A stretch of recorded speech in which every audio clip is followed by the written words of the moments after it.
What if your attitude mattered more than your circumstances? What if what you focus on makes all the difference? What if you aren't defined by what happened to you in the past, but rather by how you see the future and what you do on a daily basis? What if you truly believed you could do and be anything? I grew up very poor, the third of 6 kids. We grew up in a very strict Baptist home. We weren't allowed to listen to rock music because there were hidden subliminal messages in the songs. We weren't allowed to play cards because it might lead to gambling. Do you know why Baptists don't believe in sex standing up? It's because it might lead to dancing. Okay, on a more serious note, my mom took the Bible verse, "Spare the rod, spoil the child," unfortunately very literally. My siblings and I were beaten a lot by our mother. She would hit us with her hands or with anything she could get her hands on, and she was very fast. When she started hitting, she would keep going until she literally had no strength at all. Then she would burst into tears of regret and whimper, "See what you made me do?" Mom was unhappy being stuck at home in a very small house on a dingy farm, just a poor housewife with 6 kids. Perhaps it was undiagnosed mental illness. She slept a lot. She always struggled with her weight, and she was never happy with her appearance. Her sisters had married rich men and lived in the city. My mom had a horrible temper, and she took her frustrations out on us.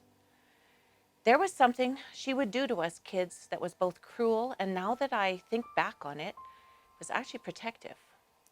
When she was angry, Mom would make us go down into the cellar, and she would close the lid. It was dark, creepy, and cold, and we weren't allowed to cry, snivel, or talk, or heaven forbid, giggle with each other while we were down there. We were just to sit quietly and think about what we had done. Funny thing is, when I look back on those times, I don't recall anything in particular that we did to deserve that. It was cruel, yes, but I've chosen to believe that it was my mother's way of protecting us from herself. We heard it many times. One of her favorite sayings was, "If you ever do anything like that again, I will beat you within an inch of your life." My mother was obviously a person with inner turmoil. Clearly, my childhood could have ruined me for life. It could have sent me spiraling into maybe drug abuse or alcohol, depression, mental illness, or even crime. We all know that many of the people who are in jail had abusive childhoods. I've been married for over 22 years to my best friend who balances my personality. And I'm a mother of 3 uniquely amazing grown children. For over a decade, I've been a professional portrait photographer, and I now make my living as a success coach.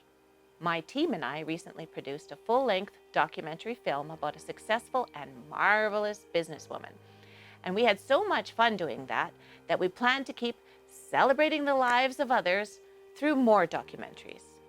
I grew up in a tiny, decrepit old house. Now I love supporting Habitat for Humanity. They help others have a decent place to live. I have a feeling of immense gratitude for my life. My life is very full and fulfilling. And I have a great passion for bringing out the best in others. I'm more than a success coach. I'm a change agent. So why did my childhood not mess me up? It turns out I also had a lot of good memories from my childhood. My mom didn't just beat me. Ironically, it was my mother who first introduced me to personal development, books and audio cassettes that taught me about the power of attitude. It taught me that you can choose your thoughts and you can choose your actions. I wanted more. So in college, I chose psychology as my major. I devoured all the secrets of the mind that I could. I became voracious about developing a positive mindset, about becoming a productive, confident, healthy, and happy human being. This has been my lifelong pursuit, uncovering the secrets of a life that is positive, successful, and fulfilling. The greatest gift of my childhood just might be the time that I spent in that cellar.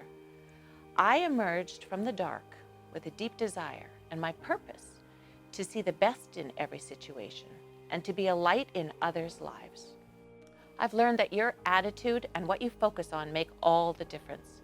I've learned that you aren't defined by your past or your present circumstances, but rather by how you see the future. and what you're actually doing on a daily basis. I've learned that everyone is capable of a whole lot more than we think we are.